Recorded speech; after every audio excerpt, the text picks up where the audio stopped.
2, 1. We are live. Hello, ladies and gentlemen. Hi, everybody. Hello, Brittney. How are you today? I'm good. How are you, Fred?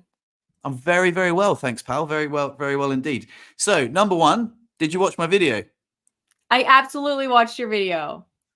Thank goodness, because I sent you a message. I'll tell you what, right? For a fellow content creator and friend, I sent you the video and I was like, oh, I'm really proud of this. This is the one we spoke about last week. You know, ChatGPT helped me. Send it to you. Nothing. You ghosted me all week. Then I was like, I was like, hey, did you don't mean to pester you, pal. And you were like, oh, yeah, I watched half of it. And then I got bored. I did say I got bored. I said I got distracted because when you did send it to me, I was going for a mammogram. So I watched a little bit of it in the waiting room. And then I obviously had to go for my mammogram. And then I just got busy. Like this week I had medical appointments and my kids had like appointments, and it was just a busy week. So I'm terrible. I'm terrible though as a friend in terms of like answering texts at all.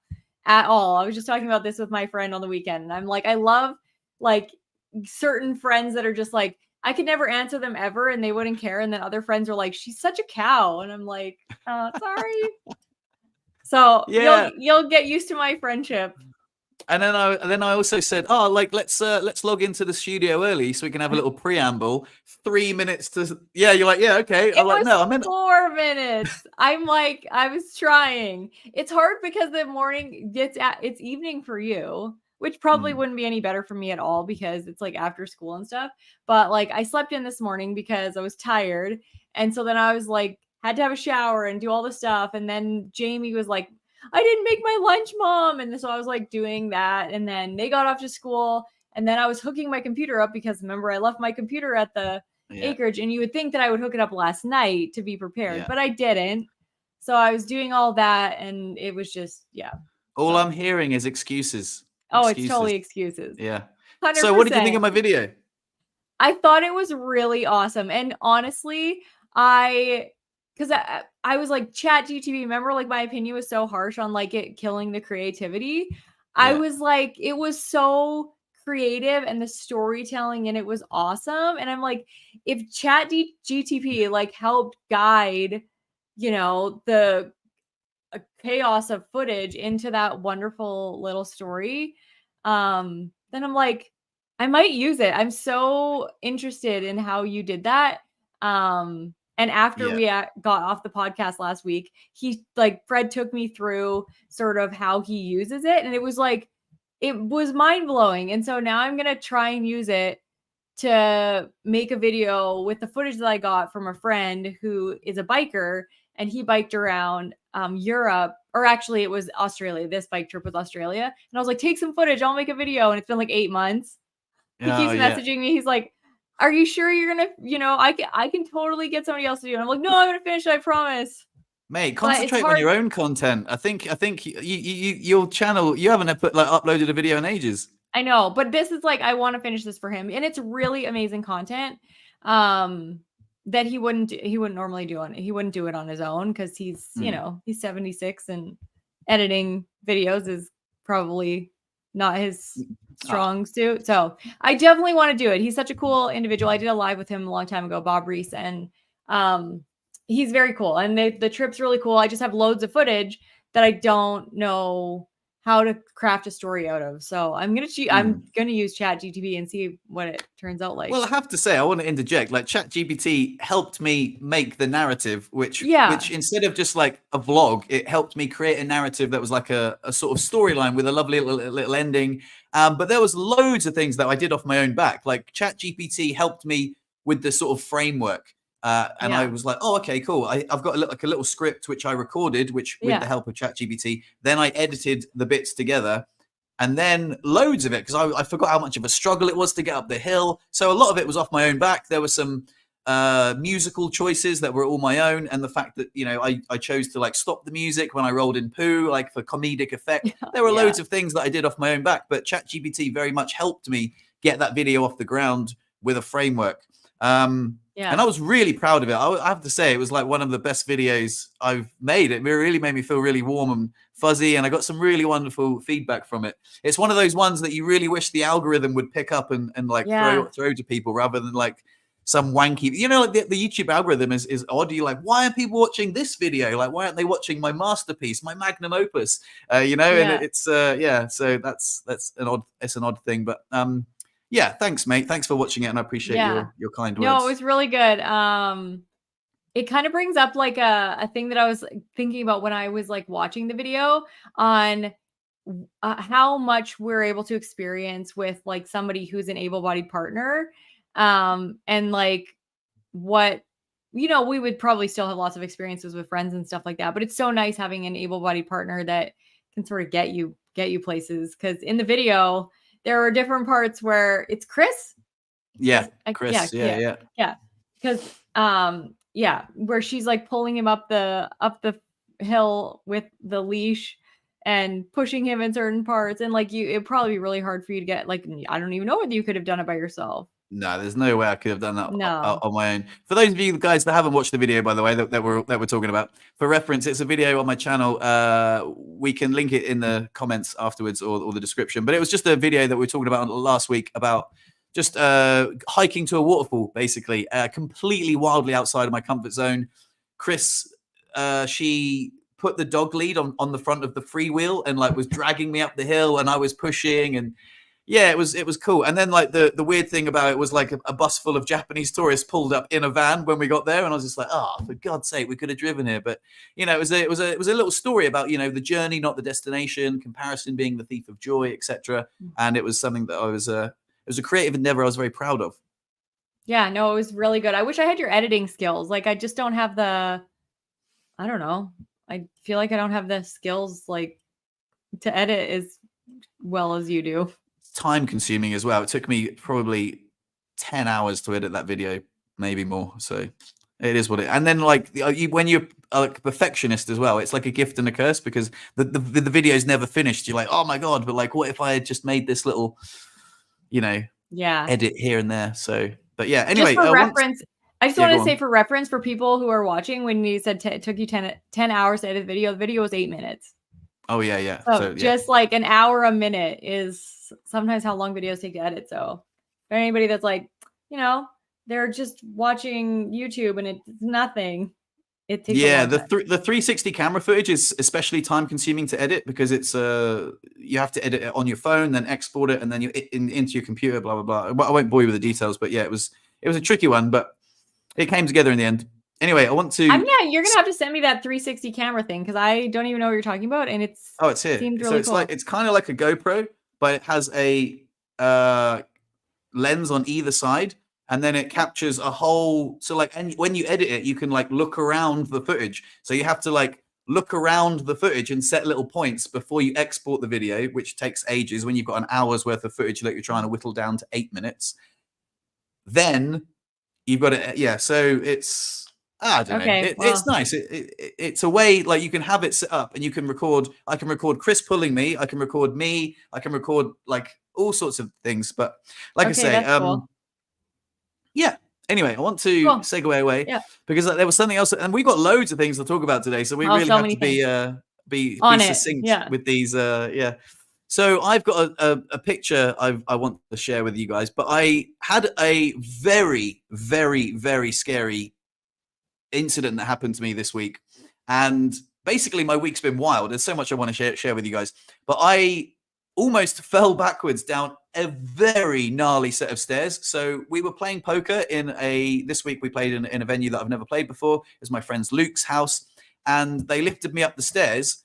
And as I got to the top of the stairs, my friend John, I remember he remarked afterward, I was like pretty close to the stair, but he was like, oh, it's okay, he's going to wheel forward anyway. My friend Luke, who was at the front, just turned around and walked off, but my foot was off of the foot plate. So I was like trying to wiggle my foot and get my foot back on the foot plate. And I'm going to upload this photo for reference. This is the staircase. Oh, and then, yeah, right. Gnarly. Both my wheels fell back down the stairs. So I'm like your back wheel? My back wheels fell down the stairs. You see where my friend's hand is there? I grabbed there to save myself falling, shouted out, and then I ended up grabbing on the other side as well. So I was holding on like this, and I was like, oh my God. And I so nearly bailed down that staircase, man. And I was like, holy shit, man. So you remember I said like a couple of weeks ago that I fell out my wheelchair at my friend's house, and I forgot how hard it is, like how much it hurt. And that was just flat. I almost fell down that staircase backwards, and that would have ruined my entire week, man. I don't know how much I would have injured myself or how painful it would have been. But I was playing poker, and the whole time I was just filled with gratitude. I was like, I'm so happy I didn't fall down that staircase. And it's one of those things that just keeps like playing in my mind. I'm just like, oh my God, like I went swimming the next day, and I was like, oh man, just imagine if I was in the hospital, I wouldn't be swimming right now. I actually ended up winning that poker game as well. So it was a really double whammy, like awesome evening. But like, oh, I just wanted to share that with you because it was so scary. You know, falling backwards down some stairs when you're already disabled. Man, I can't even think like what would have happened, but oh, it was awful.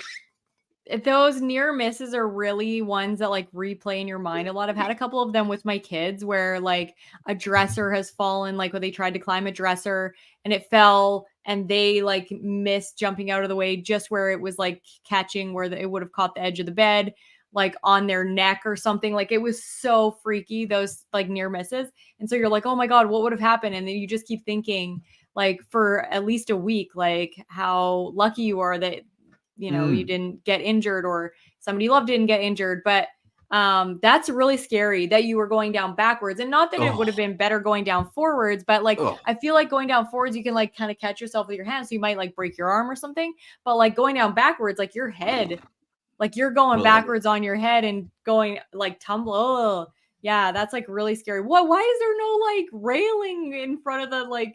I guess it's like just like a weird corner staircase, but like it was gross. It makes me shudder. But like, again, my buddy came running up the stairs and then Luke grabbed the front of my wheelchair and my buddy was like, you know what? I thought that was like a bit precariously close to the edge, but I thought you were just going to wheel forward. And I would have done if I wasn't like, oh God, it was just, I just wanted to share that near miss with you guys because I thought it's, I don't know. I might not have even been recording the podcast today. You have no idea how the potential for injury was. I could have just maybe had a few bumps and bruises. I could have had another spinal cord injury. I don't know what it could have been so bad. So, and imagine if like you'd been by yourself. Oh, like what would you have done? Oh like, yeah, do you reckon I would have had the strength to pull my? You would just be sitting there for like, oh my God, you hope that you would like kind of pull yourself forward to fall out of your chair forward onto the front of the staircase, and then your chair would just like tumble backwards maybe. But like, I don't know, scary. That is really scary. That's a scary staircase, and that corner there is like sharp. Oh, and it was really steep. Again, the picture doesn't really do it justice, but it was awful. It was awful. I know when you were in the same thing with the video where you were trying to wheel down that little bump where you're like, the video doesn't show how steep it is. I find so many times where I'm like trying to film something that's like steep, or even when I was like trying to take like photos when I was on holidays about like beautiful landscape, like the pictures it just like makes it more like mellow or something. And I'm like, no, this is really amazing. This mountain is so high, or this thing is so steep, and it would just look like nothing. And I'm like, oh, the camera sucks for that. But yeah. Moving on, Brittney, what have you got to bring to the table? This week was really busy for me. I had a mammogram, which I said before, which I thought was going to be really scary because I didn't know that they were like super accessible now. So sorry, what's a mammogram? Oh, a mammogram is like an x-ray of like breast tissue. So I have like a weird pain in my armpit. Like this is TMI, but like I've had like a weird pain in my armpit for a really long time. And so I told the doctor about it, and she was like, well, we should check your lymph nodes. So I had like an ultrasound of my armpit. Actually, it was a male doctor that I saw at first. And so he was just like, we'll just get your armpits ultrasound. Like, and then I did that. But then I went to see my regular doctor who is a female. And she was like, nah, we really need to like get a mammogram of your breast tissue and do like a mammogram.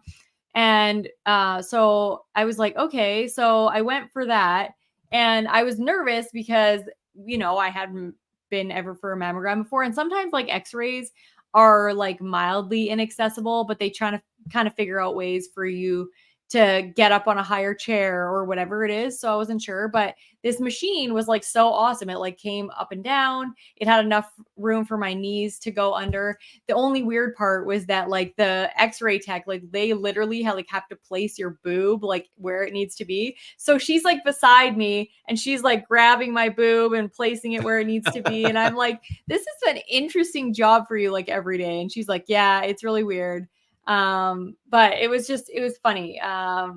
But it was good because it was really wheelchair accessible, which there's a lot of like medical, not like emergency medical things here in Canada that aren't accessible, because like primary care, if you go to the emergency room or you're in the hospital, they have people that will help lift you and stuff. But if you go to like an x-ray place or for ultrasounds, there's not a requirement for the staff there to be able to lift you or help you.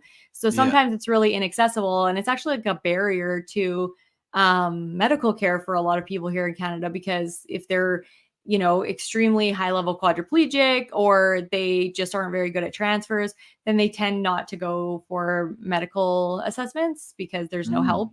And so I was pleasantly surprised that such a basic testing sort of diagnostic tool for breast cancer, and even though I'm not supposed to get it at my age, my doctor wanted me to get it just for this weird reason. But it's really accessible for anybody that is aging in a wheelchair and needs to go for these diagnostic tests, because a lot of time, especially for females, like getting pap smears and stuff to check like cervical tissue, that's really not accessible because you can't get on the examination tables and stuff. So I was really surprised how accessible it was, and it was awesome. So yeah, so I did that, and then go ahead. Did you get the results straight away?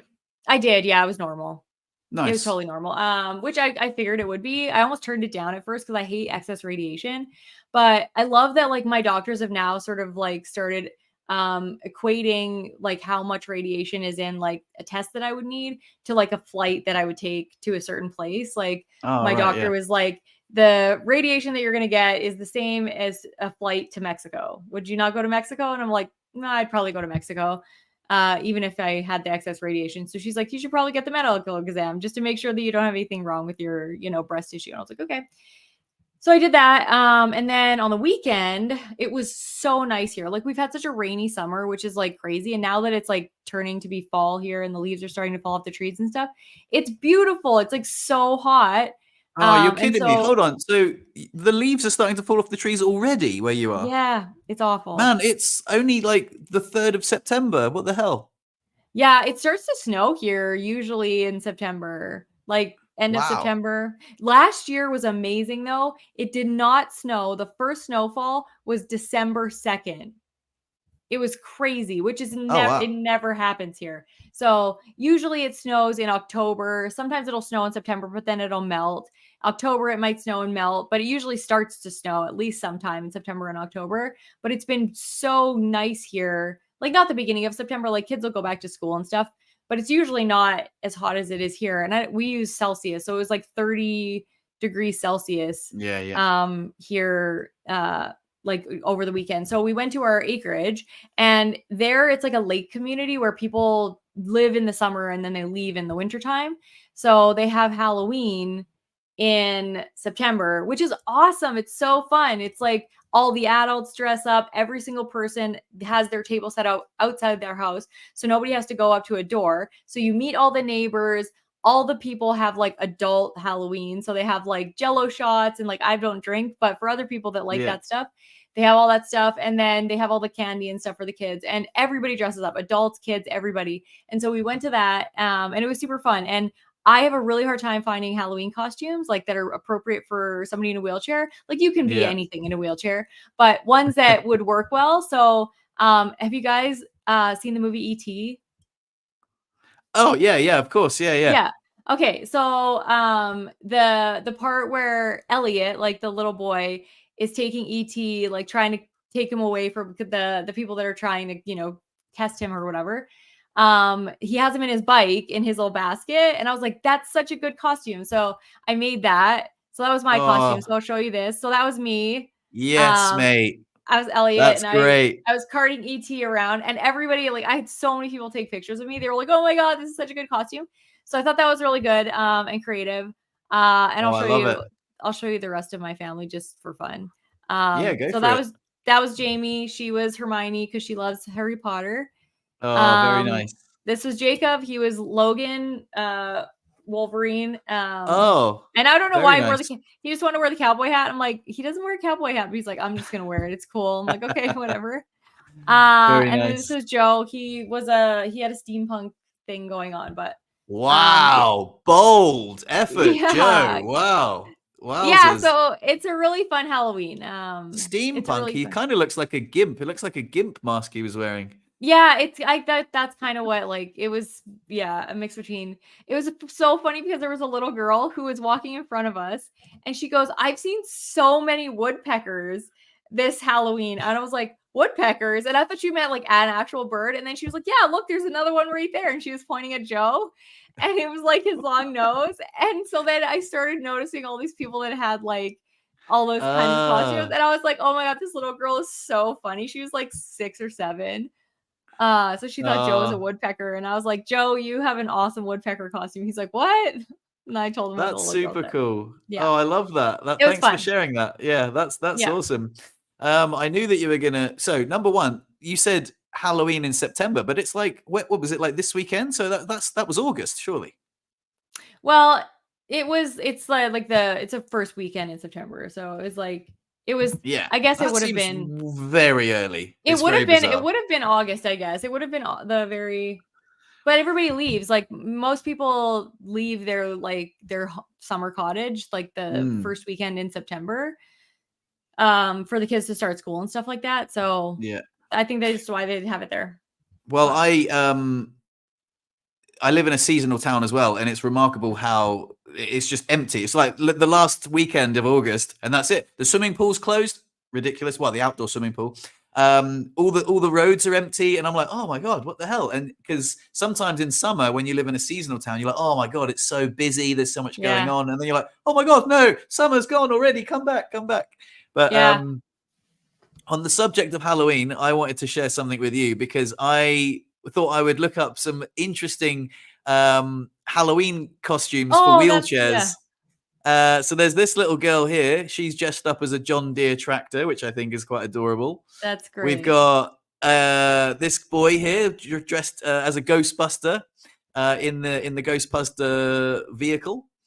We've got this guy, which I thought was really funny, dressed as a toilet. Just Oh my god, I'm like, what is that? That took me a second. That is awesome. That's such a good one. That is a really good one, isn't it? Then we've got ET Phone Home, yeah, which is Yeah, similar to your see? one. Yeah, there you go. Very, very good. We have this one's very Oh, I creative. love that one. Superman, very, very creative hair. And then we've got another. What's the name of the vehicle that Ghostbusters I have? I don't don't know. know. I can't remember. But yeah, so another Ghostbusters one. And then we have a little special surprise for one of our regular listeners, Brian Kinney, dressed as Aladdin with a very large Oh Princess my Jasmine next god, to him, which I that's think is hilarious. hilarious. Oh And my then god, just that's for so good funny. measure, Brian Kinney as a Ghostbuster. I think Ghostbusters is a very popular one for people in Yeah. wheelchairs. There's a But couple yeah, like there go ahead, sorry. no, I was just saying that it's just Yeah. kind of funny, like all these creative ways for Yeah. people to express themselves at Halloween. So yeah. Yeah, I love the car things and stuff like that. I'm always like a little bit like, I don't want to have like so much around my wheelchair because I can't push myself. So ones like that I've never really like ventured into because I want to be able to push myself. But I saw somebody last year at the Halloween thing at the lake community that was like a nightstand, and it was just basically like his head. He was a lamp. He had like a lamp thing on his head, and then he had like a platform on his lap. And I was like, oh, that's a pretty good one for a wheelchair too. And then there's like other ones that are actual wheelchair like characters, like from X-Men. I can't remember the guy's name, Dr. Xavier or something like Oh, that, that's in a wheelchair, Professor X. or Professor X. Yeah. And then there's off of like Forrest Gump. Captain Ron. I've always I want to be Lieutenant Dan. Or Lieutenant Dan, that's what it is. Lieutenant Dan. Yeah, Here I I'm saw just like that getting one, them entirely wrong every time, but you know who I'm talking about. You're picking it up. Yeah. Yeah, so there's certain ones that like are good for actual characters, but it's hard to find a good Halloween costume. Last year, I remember it was 2 years ago. I was a nun because I was teaching one day and a kid in junior high was like, "Hey, what do you call a nun in a wheelchair?" And I was like, "I don't know." He's like, "Virgin Mobile." And I was like, "Oh my God, that's so good." So what a zinger. I know, so good. So then I dressed up that. as a nun and I put on the back of my wheelchair Virgin Mobile. Oh, that's amazing. Oh, I thought it was so cute. So kids are awesome. So so that's another good one. If you're in a wheelchair and you're a woman, just be Virgin Mobile. Oh, I love that. That's so good. That's it was really funny. Oh, kids, mate, that's an absolute zinger. Virgin Mobile, that tickled me. I like that. And he was like in 8th grade. Like I was like, "What you do your?" I'm like, "Why are you messing around? What are you doing on your computer?" And then he was like, looked at me and he did that, and I was like, "Oh!" And I remember that kid forever. Like I just bought that kid. I think 2 years ago. Like he graduated, and I bought him like a bunch of books on personal development, and wrote him a letter and said, "You're gonna be awesome. You're gonna do awesome." Because he's just like such a person. Like he had such a huge personality, but. Yeah, such a good joke. Oh, nice. I wanted to bring up something else as well, and it was to do with cannabis and conflict resolution. Oh, yeah. I was so interested in this. Yeah. So basically, what happened the other day is that Chris and I had a bit of an argument, a little bit of a backstory. Do you know what modafinil is? No. It's a medication that's used to treat narcolepsy, but it's also used off-label as like a smart drug. It's like a stimulant. Oh. And I'd had some modafinil in the morning. So it goes well with coffee. It gives you lots of energy and focus. But sometimes it can Chris accuses me of like, "Oh, you've had a modafinil, haven't you?" I'm like, "Why?" She's like, "I can tell. You've got that weird look in your face." And we ended up having like a bit of an argument, and over nothing really. It was really nothing. I was just I was being a dick. But I wasn't going to admit that I was being a dick because I was being a dick. So Chris was a bit hormonal. She was like, I think coming on a period soon. And she ended up basically in tears with her shoes on, just about to leave. And then I was like, okay, fine, then leave, And then I was like, hang on, before you go, do you want to smoke some weed? And she was like, yeah. So we smoked some weed, and what a remarkable transformation. I literally, I was like, you know what? I'm really sorry. I think I was a bit of a knob just then, wasn't I? I took full responsibility. I wholeheartedly, sincerely apologized for what was, for the things that I was doing, which I obviously denied that I was doing when I was being a dick. And we just resolved the conflict, like in such a remarkable way. It was ridiculous. Like if you'd have witnessed it, and you'd be like, how is this guy gonna turn this around? There's no way. He's pissed off his girlfriend. She's got her shoes on, tears in her eyes. She's just about to leave. There's no way he's gonna pull this out the bag and turn it around. But with the magic of the medicine, remarkable, absolutely incredible. So I just wanted to bring that up because there's so many things that I use it for, like, to calm my spasms, for creativity, but also conflict resolution. It was really, really funny. I journaled. I don't know if I've got anything that I can share. Initiated a huge change in my attitude and behavior. I immediately apologized, took responsibility for being a knob, admitted the Madaf was inflating my ego. She softened also and said, "You're back," which reminded me of what Lou used to say to me. We laughed, and I felt so grateful to have such a powerful medicine that can immediately help me put down the magnifying glass and look in the mirror. We hopped in the shower together and washed away the bad feelings. "He shoots, he scores," I proclaimed as my penis entered her mouth. Harmony restored. It was. I know it sounds really bizarre, but it was just we were in the shower, like messing around or whatever. But it was just so funny. I was like, unbelievable. I looked at my watch and I was like, what a remarkable turnaround. Anyway, I'm curious. I just wanted to, I was gonna say, what as you were talking about the conflict resolution thing, it's funny because before you even read the journal thing and then it said like your ego in there, I was like wondering to myself, is it like drugs just in general, especially ones like weed or things that like mellow you out? I wonder if it is a thing that dulls your ego and like taps into that part of your consciousness that's like mostly subconscious, but that actually is like driving like the driver for more positive like behaviors and things that like I feel like tapping into your soul kind of, because I feel like the ego is the thing that always gets in the way. Like, cause there's a lot of time that like I'll be fighting with Joe and I know he's right, but I will not admit it. Not because it like it's not even anything important. It'll be something so stupid, like the dumbest thing. I'm reading this book on physics right now and we got into a fight about this whether like something about gravity. Like it was so stupid.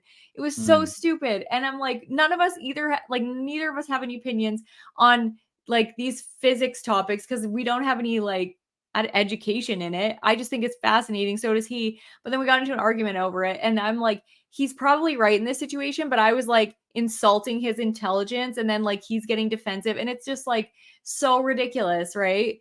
But I think drugs somehow dull the ego. And I think the ego is like, I think it's not like we need our egos, but I do think they get us into more trouble than good a lot of the time.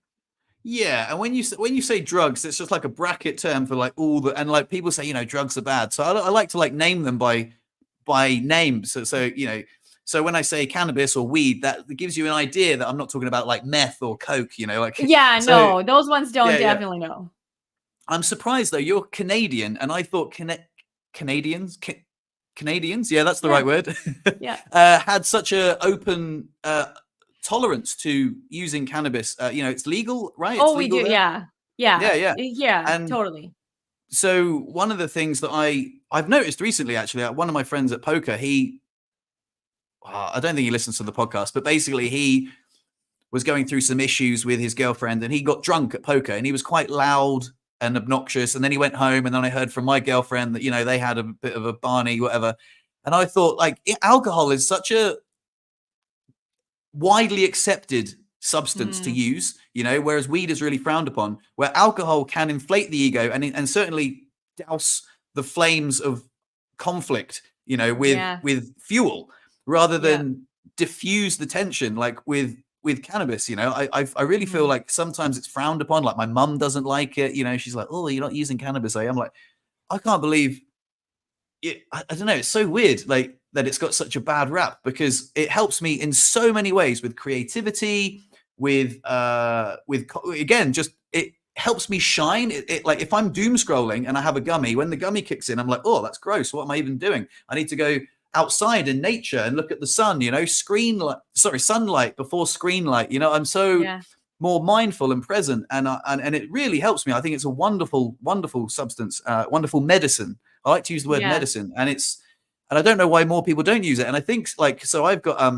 some friends who have kids and their parents smoke together and they like, oh yeah, well, like we get on really well because, and I was wondering if there was a universe where or a situation where you would consider using it. Yeah, you and Joe just like getting a bit high together and being like, oh, you that physics thing. Sorry, Joe, I was being a bit of a knob. Like, oh, don't worry about it. It's fine. Yeah. I think like weed is definitely like normal, like used normally here. And it's not like super frowned upon. Like there's pot shops everywhere. People can go buy legal cannabis. I do think that there's a bit of a like, a bit of a negative stigma towards pot heads. So like people that are just like chronic pot smokers and become lazy. And I think there's definitely people that can go that route, but there's also people that definitely use it as medicine. Like my sister-in-law's sister is very knowledgeable in like the medicinal uses of cannabis and uses it and helps people use it for, chronic pain and anxiety and different things like that. It's when it becomes sort of like crutch. And people with, severe, I guess, anxiety or things like that can't cope without it. That's when I like kind of like it goes the other way. But for me specifically, I have so much anxiety around like not having control. that drugs are like not fun for me anymore. Like when I was a teenager and I would smoke pot with my friends, I would laugh and like I loved not being in control. Like it was fun. And now like I have such a weird like anxiety about it that I don't know anymore. And the last time I did any cannabis at all was just a gummy and I like had the worst anxiety. But I think the problem was that I didn't know there was any THC in it because I bought it at the store and he said it was just a oh my god, what's CBD. He said it was just CBD. But what this guy like actually didn't know was that he did know there was just a very low amount of THC in it that he probably didn't think was going to affect me at all, but it did. And so I took it. I was like working on my computer. I went to the bathroom and then I looked in the mirror and I like, like I had like one of those like tracers where like I moved my hand and then it was like, and then I just like had that like weird, oh my God, I'm high. And so I was like, Joe, come get me. And he was like, why? What's wrong? Did you fall? And I'm like, no, I'm high. And he's like, what? And so then I was like scared. And I like went and laid down. I was like, you can't leave. You can't leave. And then I was just like, if I'm ever going to be normal again? He's like, yes, you will be normal. You are normal. Everything's fine. And I like, it was probably like 45 minutes. I went to sleep. I woke up a few times to be like, oh, my eyes are still weird. So I think it was just that I wasn't expecting it. Also, like I've been told that gummies and smoking pot affect you very differently. Yeah, 100%. So, I'm not sure. I haven't smoked pot in like a really long time, like probably like 15 years. So, well, I would say, just to go back to your point, like, there are stoners and stoners get a bad rap because they smoke too much weed, but alcoholics get a bad rap because they drink too much, like if you go out and have a few drinks at the weekend, everyone thinks you're normal. If you use cannabis recreationally and responsibly, people aren't going to think you're a stoner. I certainly wouldn't consider myself a stoner. I was a stoner. I went through a period of smoking weed every day for ages, like when I was younger, and it was a very unproductive time of my life, but I've got a much healthier relationship with it now. But I will say the experience that you described sounds like you took way too much. You didn't realize you were having it, and it was just unexpected, and it took you by surprise. But I don't know. Like I say, I think one of the things that I really like about Chris and I is that we could just like have half a gummy and just like have really deep conversations and chill out and enjoy each other's company and talk about weird and wonderful things. And it's a lovely social lubricant in a wonderful way. And it inspires creativity and deep thought and introspection. It's wonderful. I love it. I think if there's an intention behind the recreational drug use, I think it can be really beneficial. Like honestly, I've known so many people who have been able to work through a lot of emotionally really intense things that they can journal about when they have like, it's like they take the edge off of the emotional experiences when they're able to like look at them with curiosity instead of having like traumatic flashbacks and things like that. So I do think that they're really beneficial, and I want to get back into it. I'm just like, at this point, I'm always like, trying to like balance the message I'm sending to my kids versus like what I want to do in terms of like I can do it by myself. I don't have to tell my kids about it. I'm really pretty honest with my kids about stuff though. So yeah, I'm not sure. I'll definitely give it some thought to see what like, what I tease out in terms of like whether it would be beneficial for me. But I do totally agree with you that alcohol, I'm so confused why alcohol is the socially acceptable drug of drug of choice for people, like, and that you have to justify not using alcohol. Like if you go out and you're like, nah, I don't want to drink. Why? What's wrong? Are you pregnant? Like, what's the matter? You don't drink? Like, why don't you drink? Like, it is such a huge, like, why do I have to have this conversation with so many people? And if you do stupid, like really stupid stuff when you drink, it's like, those were awesome memories. Like, okay, right. No, I'm not sure whether that was an awesome memory, but I've had some like pretty scary, vulnerable experiences. I woke up one time, like I got drugged when I was drinking, woke up in somebody's house without my wheelchair, like in a male's house. And so after that, I was like, I am not drinking. And it was terrifying. I didn't know where my wheelchair was. I didn't know how I got there. And I was like, this guy was like hitting on me. And I was like, dude, go away, go away. I was like, and then I woke up in his house and I did not have my wheelchair. And finally I heard somebody's voice that I knew. And I like waited till he was gone because he was like with me. And then I called her and she was like, dude, you didn't come here willingly. I'm like, no, I just woke up here. Like, I don't even know. And so she got me out of there. And then the guy was like, call me. I'm like, yeah, no, I should have went to the police, but I didn't. Like, I was so young. Oh my God, Brittney, so after that, alcohol and losing any kind of control is just very scary to me. So I'm like, yeah, it was terrifying. It was probably one of the most terrifying experiences that have ever happened to me in my life. That sounds like the most terrifying experience you could describe. Imagine if I woke up in a weird man's house without my wheelchair, I'd be like, what the hell, man? It was just scary. WTF. Unbelievable. Yeah. Brittney, that sounds so scary. It sounds like you really dodged a bullet there. And then he's like, call me. Yeah, all right, rapey. Jesus. That's what I said. I was like, you're the creepiest guy ever. And then like, he was like, after when I like met Joe, he's like, the guy was like telling people that like, oh yeah, she like really liked me and stuff like that. I'm like, nope, did not like the guy. Like he was like so much older than me. Like he was probably like, I was like 20 and he was probably like 45. What like, it was the hell? Crazy. So I'm just like, I probably should have went to the hospital. I probably should have went to the police, but I didn't do either of those things. I just went home and was like, it's probably fine. So now I always tell Jamie, like, I'm like, do not trust anybody. And like, I was talking to Jacob about like drinking and I was like, it doesn't matter how careful you are, like with your drinks and stuff. If you go to a bar, like shit can happen. Because I was super careful about it. And I'm like, I still got freaking drugged. So scary. That's crazy. Yeah. That's crazy. Wow. Brittney, that's some fucking story, mate. That is crazy. Yeah. I'm speechless. I try to use it as a teaching tool now. And other people that, you know, are younger women in wheelchairs or just anybody in wheelchairs, anybody in general, it's like pretty scary. So where was your wheelchair? It was at his house. It was just downstairs. So he must have carried you unconscious up the stairs. Yeah, must have. With like what, like other people around? Like were they just like?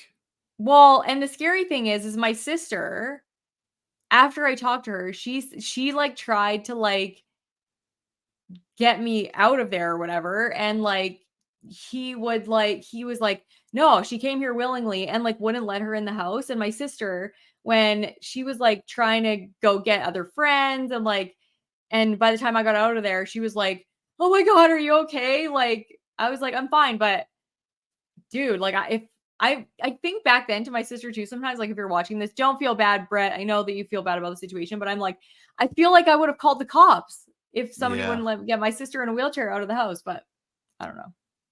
Wowzers. It's scary. That's a wild story. Situation.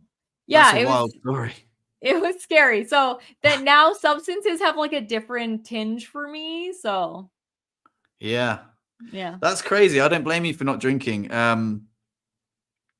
Yeah. I definitely don't drink unless I'm in a very safe situation. Yeah. I heard on a podcast recently, someone said about like not drinking alcohol, and people are like, oh, why? How come you don't drink alcohol? And he started saying, oh, I've stopped drinking water. And he was like, and people were like, oh, really? And just brushed it off as if it was normal. It's weird how the reaction from, you know, not drinking, you know, I've stopped drinking water, you get no reaction, and yet you know it's wildly like socially unacceptable to stop drinking alcohol. That was such a disturbing story, Brittney. I'm gonna have nightmares about that, mate. That's I know that kind of would have downer on the mood. Sorry, guys, but no, it's I mean, I didn't want to. I mean, I want. We've got a lot to cover. I want to segue away, but that shocked me. No, segue away. It's one of those things that like it's just a thing that happened. All right, I'll share a positive sex story. Yeah, do it. Something that I wanted to do was I had so I've been going through a period recently of sexual healing, and it's been wild. So like, there's a lot of things that can happen after your injury. Like a lot of people get sensation back and voluntary movement back after a while. I know that can be possible if you do extended rehab, for example. Well, since I met Chris, I've been having a hell of a lot of sex. So I've been going through some sexual healing and an experience. Yeah, well, I had this experience this week, which was wild. Again, I've had a crazy week, but so I'll give you some backstory. Like I've got a spinal cord injury; it's incomplete. I use Viagra to maintain an erection, and to achieve an orgasm, I normally use a vibratory stimulation. So a little vibrator on the end, and I can ejaculate 50% of the time. It doesn't work every time. I wish it did, but it's hit and miss. But every now and then I can ejaculate. But can you feel like your orgasm though? Oh, hell yeah! Oh, it's amazing, and I'm so grateful for it. I'm so grateful for it because I know that that's a lot of the things that people with spinal cord injuries miss, and I'm grateful that I can.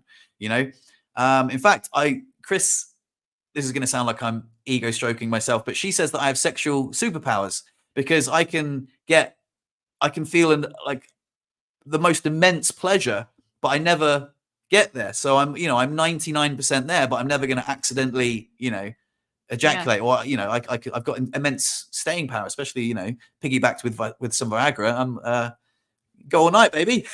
Yeah. Anyway, but it's recently I've been, wow, I get like other sensation, like other erogenous zones that are heightened. Like for example, kissing my neck, I can sort of have this like almost full body orgasm from just neck kissing, especially if I'm aroused, which is wonderful. It's brilliant. I love it. And this is one of the things that I didn't do before my injury. So it's like really cool.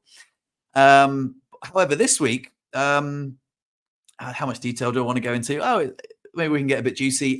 We came back from the pool on Sunday and I noticed that Chris wasn't wearing any underwear. So I was like, got a little bit cheeky. And then anyway, one thing led to another. And we made love on the couch and it was wonderful.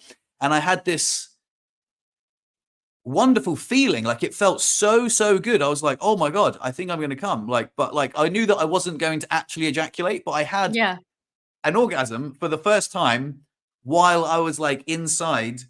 I didn't have to like take it out, or there was no neck kissing, there was no like vibe. I was just like, oh, and I was like, oh my God. I was like, I had this full body orgasm just from penetration, and I was like, holy shit, that is so cool. Like, this is the first time that's happened since my injury. And I was like buzzing. And I knew that like it was real because then, my willy went soft and I was like, I feel like I just came. And I was like, without ejaculating, but it was a beautiful moment that we shared together. And I was like, that's the first time that's happened. Like, and it was really awesome. It was really awesome. I mean, I was floating on cloud 9. My legs were really relaxed. There were no spasms. I was just like, I was like, endorphins were really high. Also, we'd had a gummy, so the gummy was just kicking in as well. So I was just like extra high. Like it was really cool. It was like the best afternoon I've had in a long time. It was absolutely phenomenal. It was on top of like we'd gone to the gym, we'd gone for a swim, and then we had a lovely lunch out on the balcony, and we made love on the couch. And I was like, oh my God, what a fucking great day. So yeah, I really wanted to share that because it's a positive story, but I wanted to share it because it's a beacon of hope for people with spinal cord injuries. I know mine is incomplete and I'm very lucky, but holy smokes, man, I had a real orgasm. It felt like a real, so I wanted to share that. It's a win for me. I always feel like that's like I said, I've talked about this before on like my channel, that I've never had an orgasm, or one that I would know, like that I, was like, oh yeah, that felt like what I think an orgasm would be like. But and I'm so just like removed from like experimenting with it on my own, because a lot of women in chairs tell me that I have to do it like on my own. Like usually you can't orgasm as a woman after a spinal cord injury from penetration, just because guys don't last long enough, and you have to do some meandering around your anatomy in order to figure out what works. So I have some things which I haven't used it. I bought it's like a suction vibrator that I don't even think it vibrates. I think it's just like a suction thing. Okay. That's like supposed Yeah, that's supposed to work. That's just like clitoral stimulation. So I'm gonna try that sometime. But I bought it like Yeah. 2 months ago and haven't even opened the box because I'm just like, it's like I'm like around the house by myself and I'm like, you know, doing that on my own feels so foreign to me because most of my like arousal comes from my husband being aroused like from me.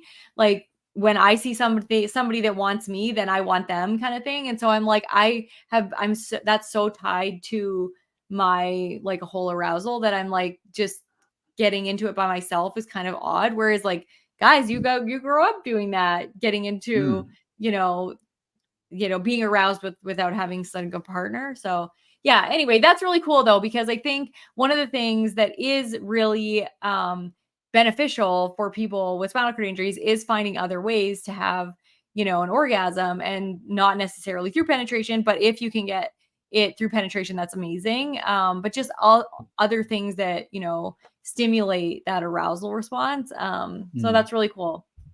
Yeah. I mean, Yeah.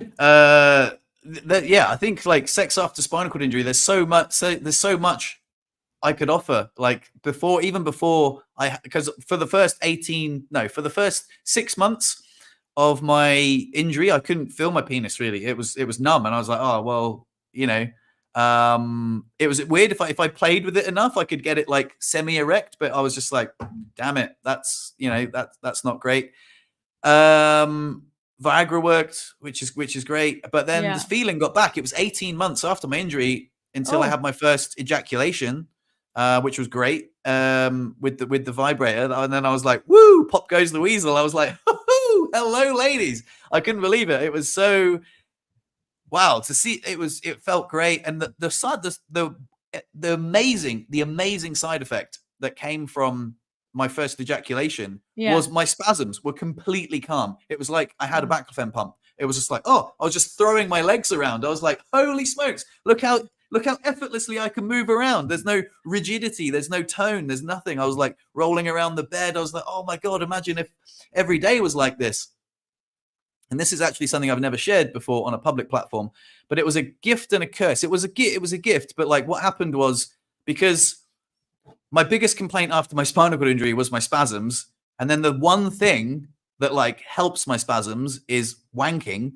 And you've taken away snowboarding, you've taken away mountain biking, but you've imagine like running an experiment. You've got a monkey in a cage and he's got the internet and a tool that can help him, relieve his biggest complaint, which is spasms. Like, what's the little monkey going to do? He's going to get addicted to porn pretty fucking quickly, right? So, I started watching a hell of a lot of porn. And yeah, I've got it under control now, but like, yeah, of course. Like I hadn't had an orgasm for 18 months. And an interesting side effect of that was the fact that I didn't realize how much porn I was watching before my injury. Like, or how much porn I was watching that I thought was normal. And then you go through a big porn hiatus, and then your brain has a reset. And then obviously that hyperstimulus is now turbocharged because like, you haven't watched porn in ages. And then all of a sudden you dumb it down because you're watching too much porn. And then you're like, oh my God. It was really interesting. I've got more to add about this. I know that the time's running out and we've got other things to talk about, but like, yeah, that was a really interesting time for me. Like where going from my first ejaculation to like probably within a fortnight to like a full blown porn addiction, which I have never spoken about really publicly, but yeah, it was predictable is what I can say. It's like, I've got horrible spasms, like the cure for spasticity is wanking, and I've got the internet, what's he going to do? He's going to look at porn and wank. So yeah, that's what happened. But yeah, I've got it under control now. I've got a healthy sex life, and so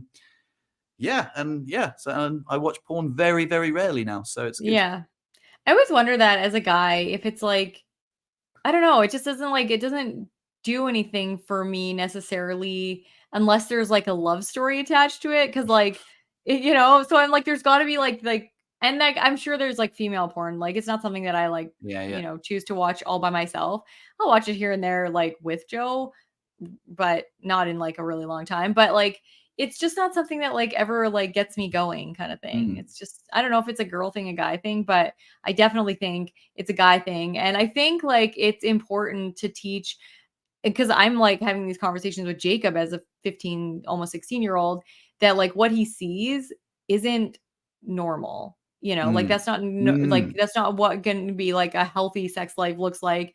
That's not what like a girl, you know, he should expect girls to be doing, you know, right off the hop. But it's also changing. Porn is changing the landscape of sexuality just in general. Like violence fantasies and like rape fantasies and things like that are way more prevalent now. Like I was reading some research on it, and you know, in like the 1920s, the amount of women that would say that, you know, they wanted like rough sex and stuff was really small, and now it's like huge. Like it's just the more porn is out there and the more that sort of seeps into like the collective consciousness of society, I think it's just changing the landscape of sexuality in general, which I don't know whether like I'm not necessarily a bad thing. It just is definitely changing it.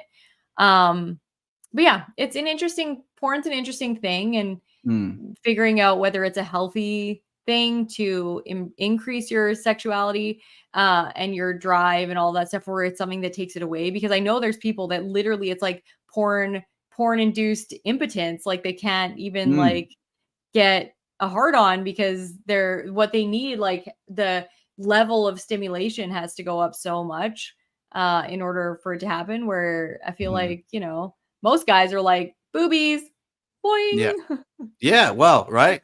It's interesting that you say that, because I watched a really great documentary. If anyone out there relates to this, there's a wonderful documentary free on YouTube, and it's called Your Brain on Porn. And after I watched this, I felt a lot less guilty about getting addicted to porn, because it describes porn as a hyperstimulus in such a way that I was like, well, no wonder I got addicted to it. I'm only human, mate. I'm only flesh and bone. Plus, I've got a spinal cord injury with severe spasticity. So, like, you know, it made me feel a lot better about it. But since not watching porn, or a hell of a lot less porn, I've reset myself, you know, like, mate, I knocked one out to Bridgerton the other day. Like, you know what I mean? It was a lovely little. You watch Bridgerton? It's romantic, you know. I was like, I got really horny watching it. Oh my god, I'm more likely to get like aroused with like something that has like love attached to it. Interesting question for you. This is just something that like I'm so curious about with other people. So like, obviously my husband is not gay or anything like in any way. So for him, it's okay for girls to see girls kissing, but he doesn't get like that like aw feeling when girls are kissing. He gets that like, oh yay, this is fun for me to watch.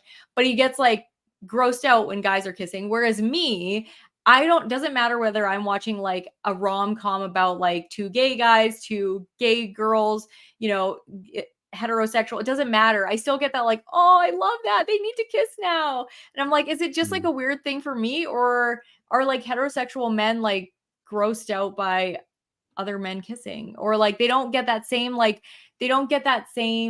on, like, you know, that's awesome, like romantic sort of feeling that goes through you when you see, you know, two people like falling in love kind of thing. Just curious. It's a great question, and I've got a lot to add. I've got a lot to offer from this question. So I saw it recently. I think in Bridgerton there was a bit of a gay thing, and I wasn't put off by it at all. Not while I was knocking one out, by the way. It was it was just like specify.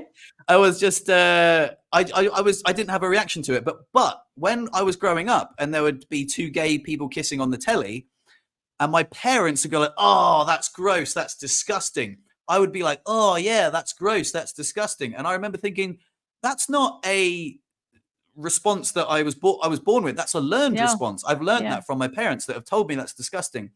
Also, I remember thinking when I was in school that I was like praying. I was like, please, anything but gay, anything but gay. I just don't want to be gay. I don't want to be gay, because I thought being gay was like one of the worst things ever. And I'm not even from a particularly religious background or anything like that. I just thought, I don't want to be gay. And like, it scared me, the thought of being gay. And now as I'm older, I'm like, I'm sort of exploring those feelings and being like, where did they come from? That's cultural things. They're not natural things. They're cultural things that were embedded in me, learned from teenagers in school, you know, calling people gay and like taking the piss out of the gay guy or whatever. And yeah, so now I'm like, oh, like if I was gay, it wouldn't be the end of the world at all. I'm sure my parents would love me, and like, you know, I would be accepted by society. I know it's a different age that we live in now, but yeah, it doesn't gross me out at all if I see two gay people kissing on the telly. I just feel like yeah, it's so interesting that it was a learned response that I was like, oh, I'm not actually grossed out by that. I was taught that was gross, and it's not. Yeah, no, it's not. I get totally the same feeling. Like I said, any love story between any two people, any two human beings, I'm like, oh my God, I love that. And so, yeah, it's an interesting thing to see how society is changing, which is really great. Like, I think it's great.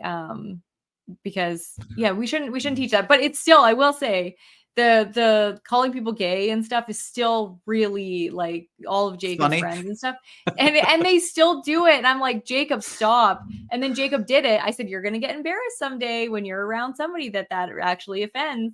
And then we were around my cousin, who's like, my other cousin is gay, and he was saying something that's gay, and my cousin was like, can you not say that, please? And he was like, oh, sorry. And I was like, see, I told you, you're gonna offend somebody someday. But most of the time, nobody's offended. And even like the kids who are gay, like that are in my son's grade and stuff like that, like they're just like, well, I don't care. But yeah, that's why I use it a lot, because number one, all the gay people I know don't care, and they think it's funny too. In fact, my friend Benji got engaged recently, and I made him a card, and I put on the card engaged because I just thought it was funny, you know. But on the subject of gay, like one of the most wonderful gay stories I saw recently. Have you ever seen The Last of Us? It was episode 3 of The Last of Us. It's a series based on. Loved that. Oh my God, that was my favorite. It was so good. So good. I couldn't believe it. And there was a lot of backlash over it being gay, but it was one of the most beautiful storylines I've ever seen in my life. And the fact that, like, at the end, spoiler alert for those listening, that he was dying, and he wanted to, like, it to be his last day. And then they were like, oh, let's get married. And then when they took the poison together, he took it as well. And I was like, oh my God, that's so sweet. It's so bloody lovely. And the whole episode. That whole episode. It was it was an absolute masterpiece. Loved that. And I wasn't grossed out by them kissing at all. In fact, there was a few like fairly intimate scenes where I was like, oh, and that was another reason where I was just like, I'm not actually grossed out by that at all. I think it's very sweet, and I can appreciate the romance. And guess what? Look, I'm not aroused, so I don't have to worry about being gay. But, oh God, don't look at that, I might be gay. And then I'm like, oh no, I'm very comfortable with my sexuality. That's a beautiful scene.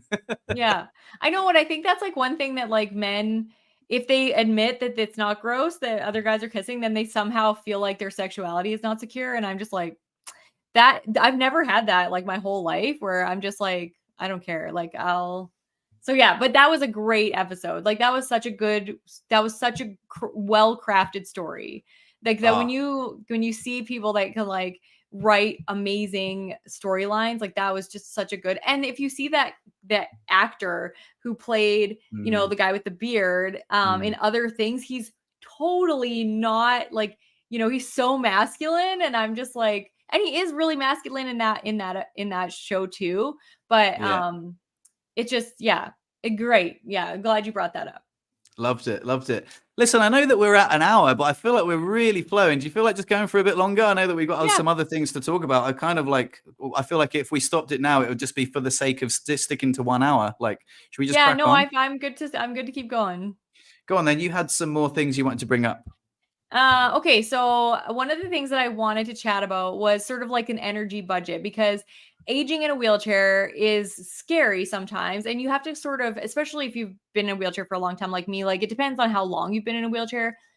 I guess the answer to this question might change for people depending on the time that they were injured. But so I have a friend that I spent the weekend with, which is like he's in a wheelchair. Another great conversation is like, you know, just having people that are in wheelchairs that are your friends. But we were like adventuring and doing stuff. And he was talking about how he got his consultation for both of his shoulders to be replaced.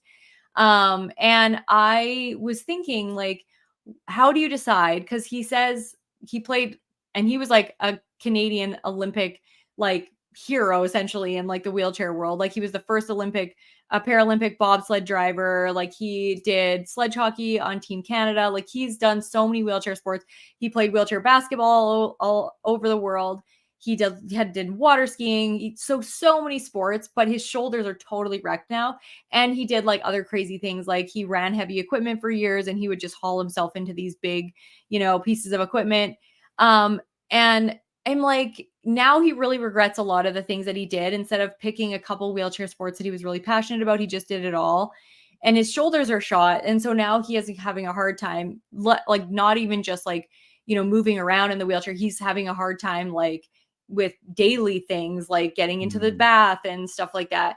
And so I'm like, how do you decide, or how do you spend your energy budget? Like, how do you go, this is worth the taxing of my shoulders? Because I was thinking about that when you were hiking up that, you know, the hike. And I was just like, you know, that's worth it. And how does he decide what's worth it for the amount of effort that it's going to take him and the amount of work that it's going to put on your shoulders? Because I always tell people I'd rather wipe my own ass for the rest of my life than, you know, do some crazy stuff like water skiing. Right? Yeah. So yeah. How do you decide? Firstly, good question. Yeah. I don't feel like I have any shoulder issues. I immediately what springs to mind is Eric Kondo. He is 60 years old. He pushed 6 marathons in 6 days in wheelchairs that he built himself. I think he's an incredible shining beacon of hope in the spinal cord injury community. I recorded a podcast with him. I hate such a good one. I hate to do this, but like, I really think anyone who pushes a wheelchair should listen to that particular episode. Yeah. It is remarkable. He is such a wonderful, wonderful fellow. He has some really unique insights into how to, just doing things in a wheelchair. I know he has lots of resources on his website, which is redpillinnovations, I believe, .com or .org. There's the full conversation is on my YouTube channel. But I know that he has longevity in a wheelchair. I know that he works out. I know he pushes wheelchairs all the time. He does a lot of things, and his shoulders are fine. And I think he has some sort of protocol, some sort of stretching protocol or exercise protocol to maintain his shoulder strength. But I'm not 100% sure. I think there's definitely some resources that you can find on his website.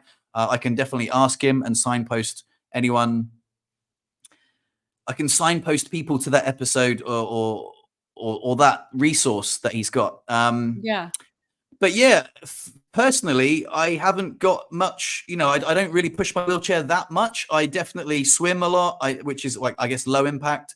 I work out at the gym, which is, I guess, strength training. I stretch. I don't do many. I did do a video actually about shoulder care for wheelchair users, but I don't do those exercises. But there's a lot of resistance bands work that you can do. I think prevention is better than cure. If your shoulders are feeling weak, then probably stop doing that. Like, there was this one time in Southampton where I was on holiday this June, and it was definitely a place of ego, but there was the steepest hill in Southampton. And I was like, I'm going to push up that on my own.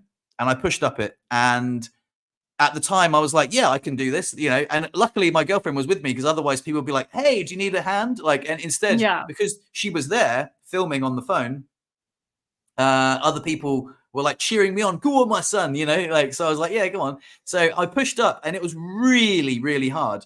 And I hadn't anticipated, like, I did it, and I was, you know, it was an achievement I was proud of. And then later on, we were at the theater actually watching Wicked, which was really cool.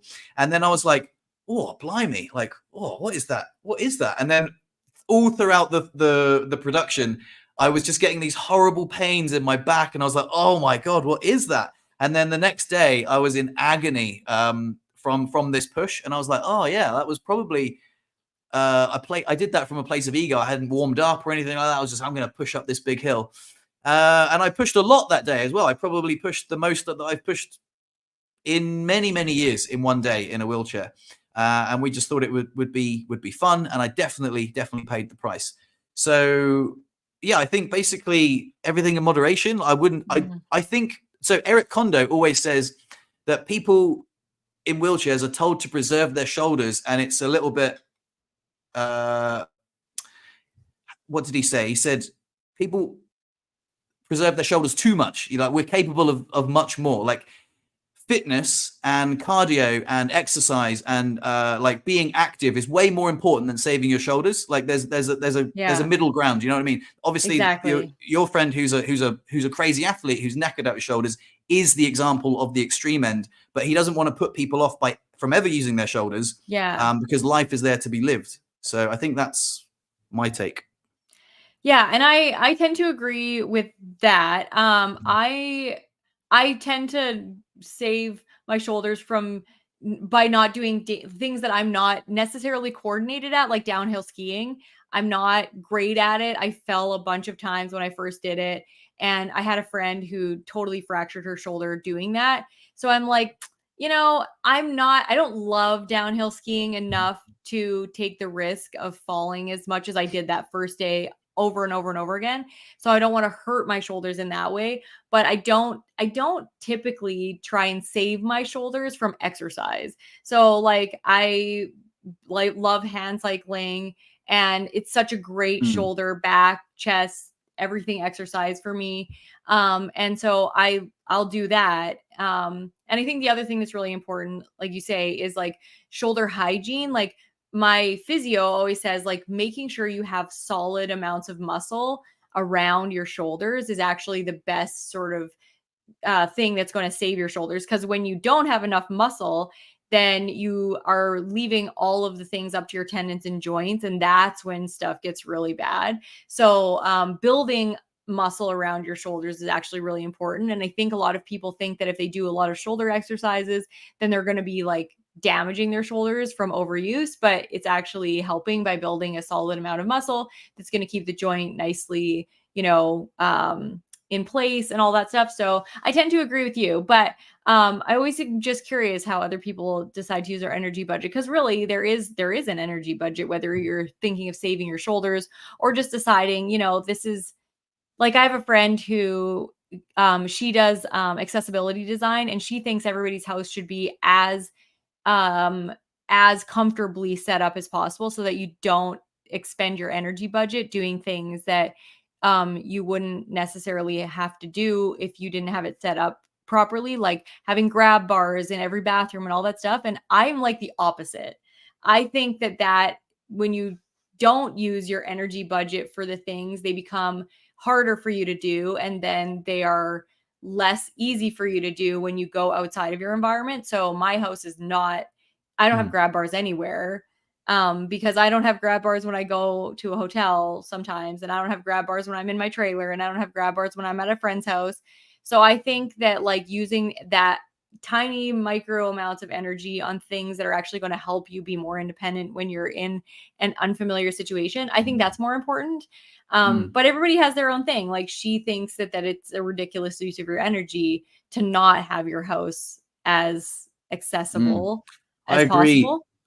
I agree with you, Brittney. I think that I would much rather adapt to the world around me than expect the world to adapt to me. And I think that's an attitude which I think a lot more people with spinal cord injuries should embrace, because, like you say, if you have your house set up and you have the perfect place, when you go elsewhere and you don't have those things, that they can be a crutch. You're like, oh, I don't know how to get in the bathtub because, I don't have my bathtub lift with me, or I don't know how to do this, or I don't know how to get in the toilet because I don't have my... I get that I'm speaking from a place of privilege as a low-level paraplegic who has a very strong upper body. I get that.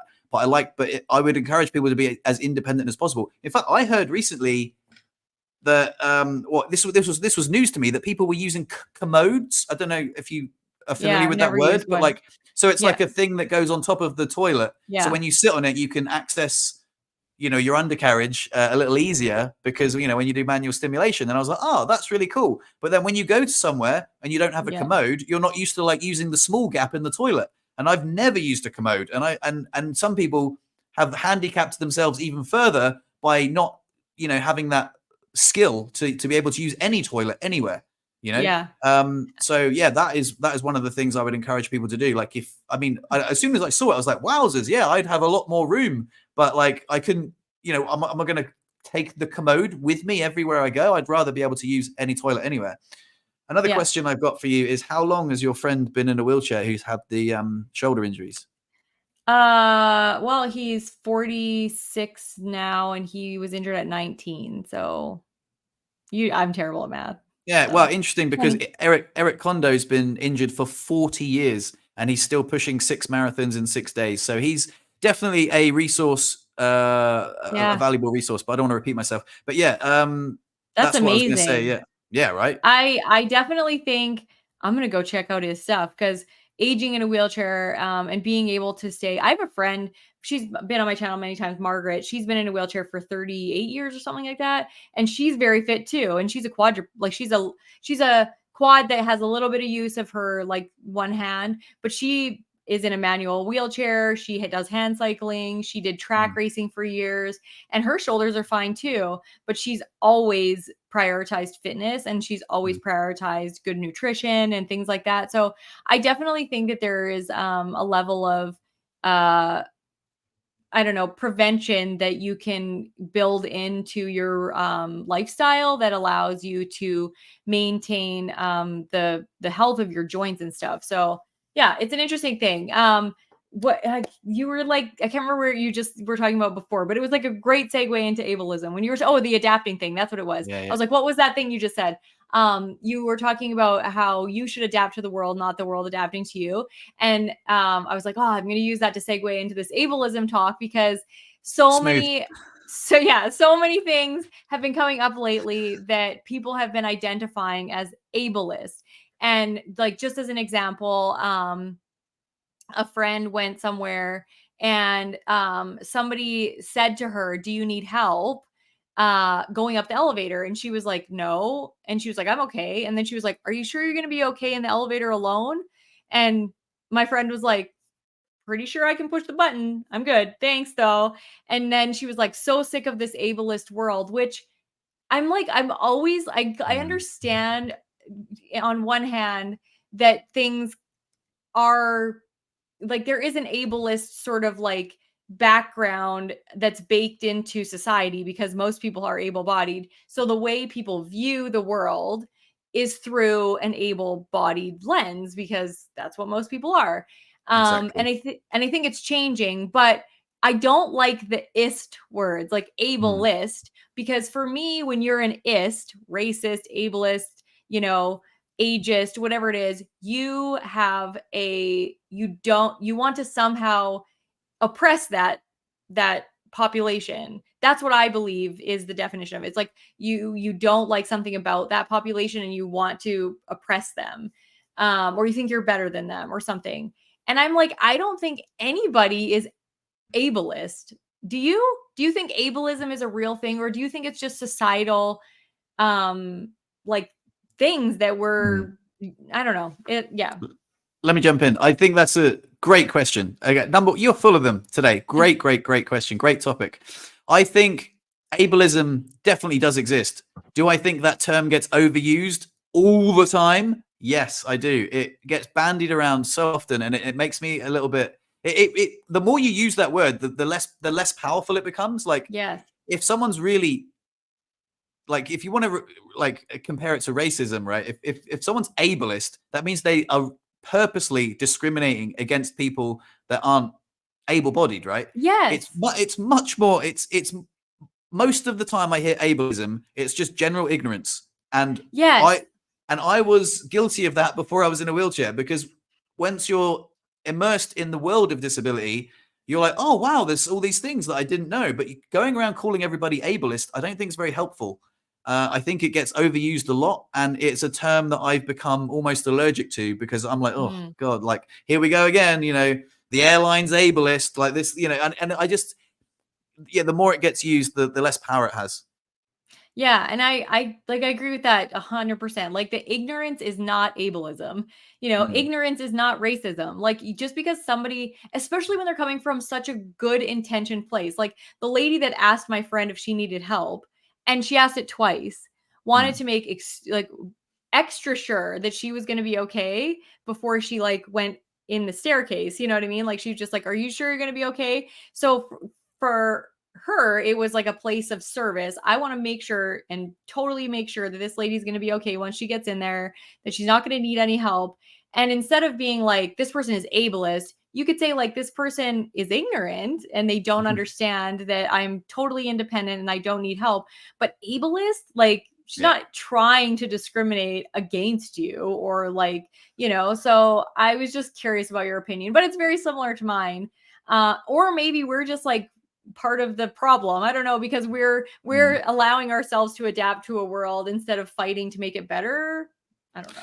Yeah, I think there's a real, this is again, great question. There is a real fine balance between the distaste I see, especially on social media, and the social media isn't a representation of a fair representation of the world. But when I hear about ableism on social media, it leaves a bad taste in my mouth. What it feels like to me is whiny disabled people complaining too much.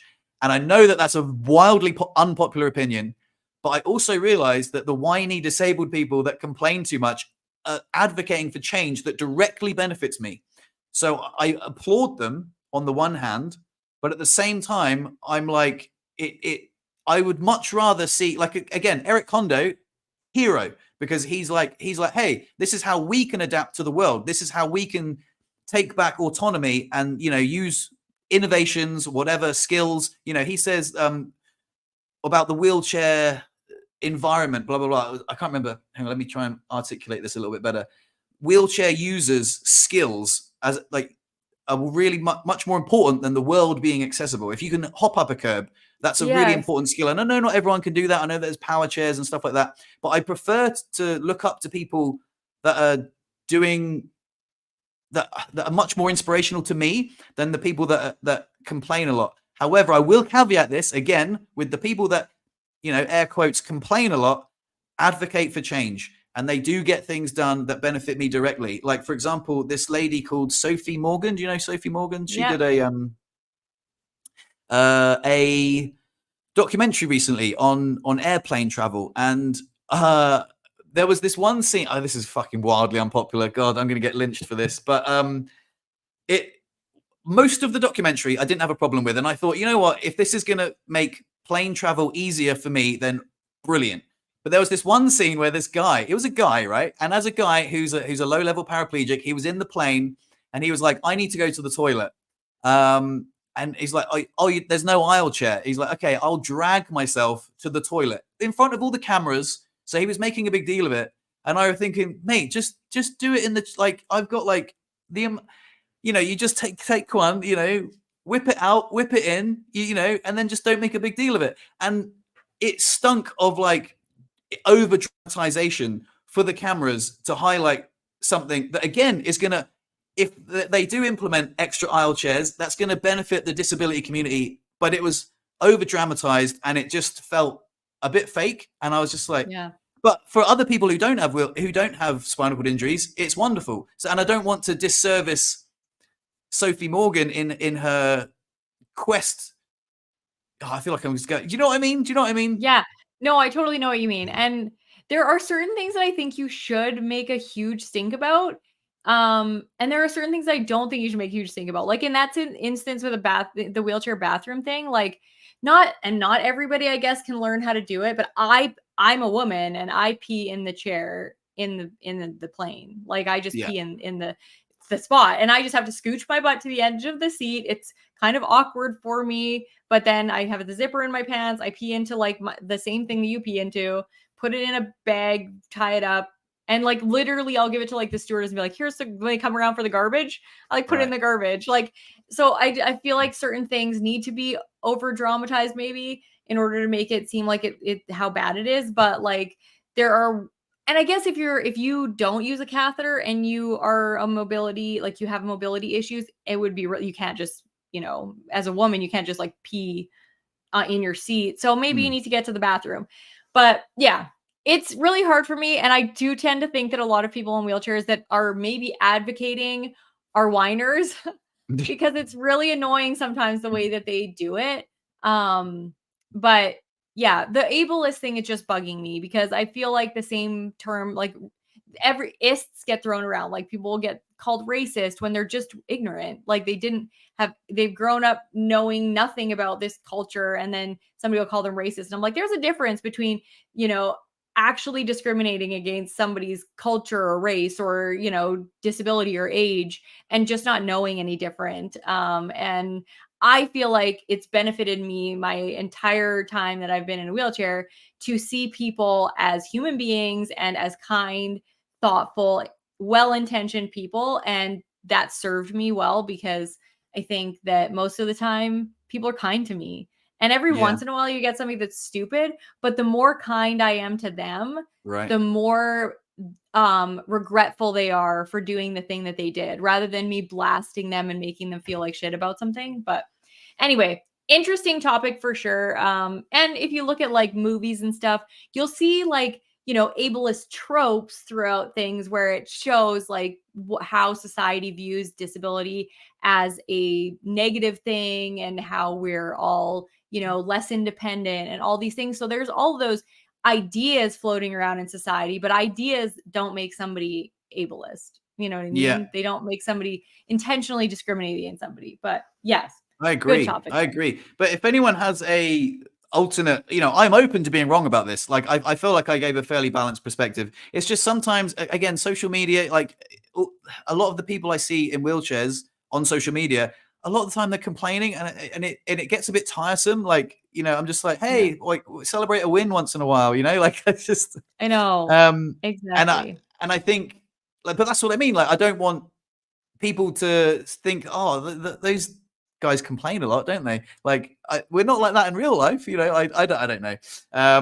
Again, I'm open to being wrong about this. I'm open to, constructive feedback. I don't want to, I think I've said it all, but. Yeah, I know. And if you are one of those people that, is actively advocating for the community, thank you. And definitely be willing to share in the comments if you have another side to this opinion. There are a couple of questions though that I just wanted to get to because I think they're important. So this one says, what do you think of power wheelchairs? I'm being pushed in that direction, but I like manual chair. I like that my manual chair keeps my muscles toned. It would really depend, I guess, on your level of injury in terms of what that's going to do for you. Because I always say whatever increases your independence the most, balanced with the physical movement that you need in order to increase your caloric, like your ability to eat more calories and burn more calories, is the thing that I always say. And I tend to save my shoulders in things like, like I have like a scooter attachment for my wheelchair when I go camping and stuff, and there's really rough ground and it's really hard for me to get places. I'll save my shoulders in those instances where it's going to take so much effort and it's going to take me a really long time to get places, but I'll not save my shoulders like wheeling in a manual wheelchair, because I really don't think a manual wheelchair is hurting your shoulders unless you're going places that are extremely like hilly and you live in a place like that. I think a manual wheelchair just in general increases like the daily activity that you do and allows you to have a higher metabolic rate. So I guess I would need to know more about your level of injury in order to make a really good like educated sort of recommendation. Yeah, I would agree. I don't know why when anyone would push you towards a power wheelchair. I think that there's probably a lot of nuance. There's probably more information that we'd need to know. But yeah, I think stick to manual as long as you can. Really, like I say, it's more autonomy. Like the more you can move your body and like have cardio workout and navigate the world independently is better. Like if the more things that you rely on, there's more things that can go wrong. If you rely on a power wheelchair, you got to charge it up. I just feel like. Yeah, I will also address one of the comments here from Sonia. Fred, did you have your second job interview yet with that company that also has a lot of stairs? That's a great question, Sonia. Thank you very much for remembering. I did have my second interview. The interview was a little underwhelming because I'd prepared loads for it because they had said, I'd actually asked ChatGPT, what sort of questions would a second interview entail? And I'd sort of thought, maybe they'll ask me to solve problem solving on the fly. Maybe they'll ask me to speak French. and I set up like the phone call, like now with all the lights. So I looked professional, did my hair, and it was just a phone call from a guy in Manchester, and he said, "Oh, it's just a quick chat," and it was 15 minutes, and he never asked me any questions. I was like, "Oh, damn it! I've got some like problem solving on the fly anecdotes that if you want to ask me about that." And in the end, I ended up asking him more questions than he asked me, and it was really interesting, very, very informal. And I asked him one of the questions. I was like, "Hey, I'd really like to know like how I'm going to get up the stairs into the office, because what I was told was if you're the successful candidate, we'll just figure it out." And I'm like, "Oh, that's great, but I still would like to know. I don't expect you to install an expensive chairlift or whatever." And he said, "I've never even been to the Morzine office, so I don't know." And I was like, "Oh, okay."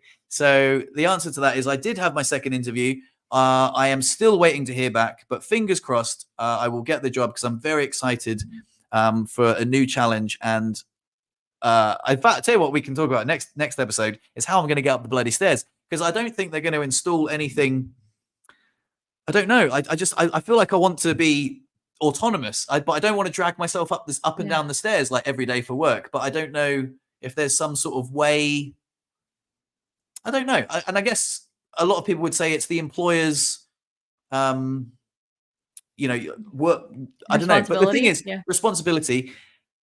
However, it's an office in the middle of nowhere where I would easily be the only wheelchair guy, because it's not like where customers come and go. So it would be interesting. They did suggest putting a desk downstairs and I could work downstairs.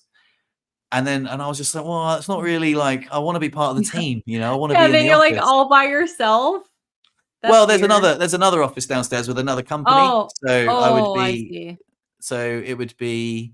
We'll see. I don't know how they're going to figure that out, but hopefully, I really, really hope it's not a deal breaker, because I really want this job. So I will keep you guys informed. Thank you so much for taking the time to ask that that question. That's lovely.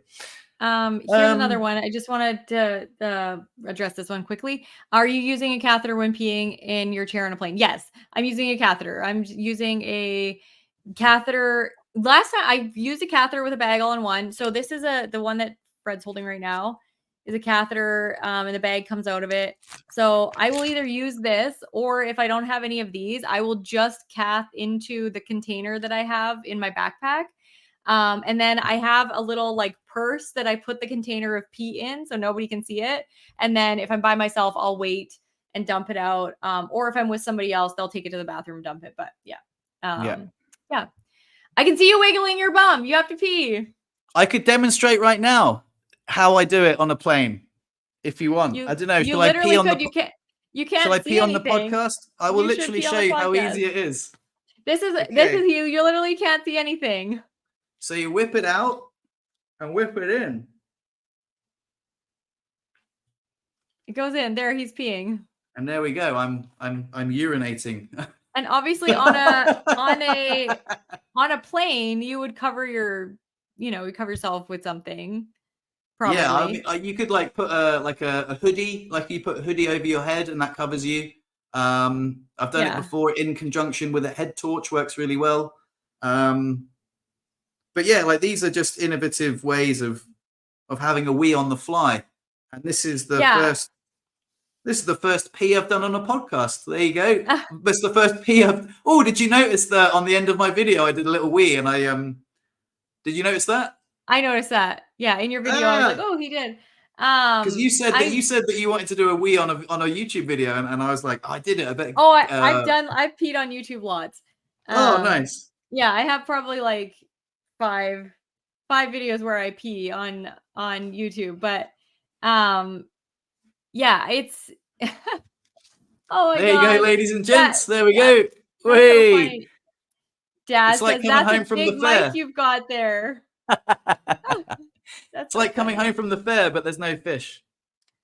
That's a lot. That's a lot of pee. No that's like 500 milliliters. Yeah, but I feel like it's a good color. I feel like I'm well hydrated. It's oh yeah, it's no, that's a good amount. Yeah. Anyway, that's exactly how I pee on the plane too, except for I have a zipper in the crotch of my pants because obviously I can't pee as easily as you can. But So I have to I'm scooch my wearing butt to the shorts. end. Oh yeah. So, and it seems to work for me. Joe sometimes takes me into the bathroom, but it's honestly just a pain in the ass for him to lift me into the bathroom. Yeah, I get it. Yeah. Anyway, on that note, I hope everyone liked that. Actually, before I go, I was thinking, you know, like we were talking about devotees. I was hoping that, like, in a weird way, that my video would get picked up by the devotee community, because there's a split second.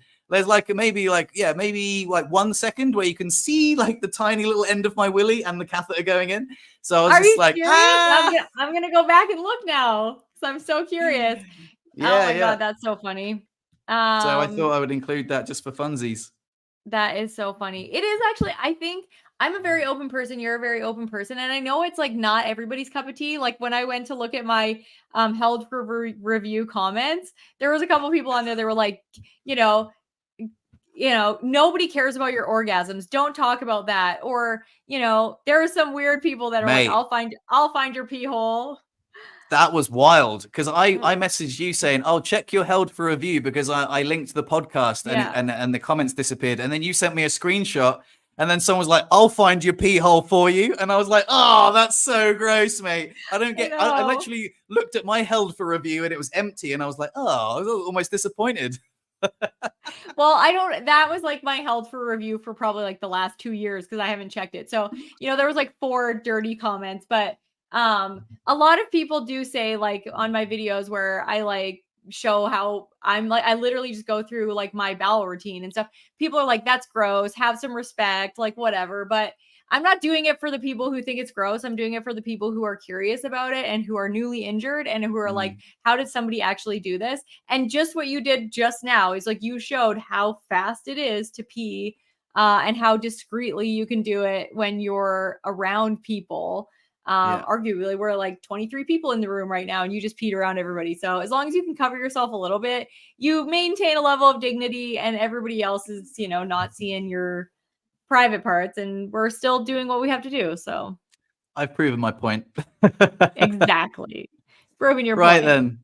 Everybody, this has been great. We've even got things that we didn't talk about, but this has been I'm really glad that we went over. This has been great, Brittney. Thanks so much. I appreciate it. And thanks everyone for listening. Thanks for joining us, guys. We'll see you in the next episode. We'll see you next time. Peace and love. Well, that was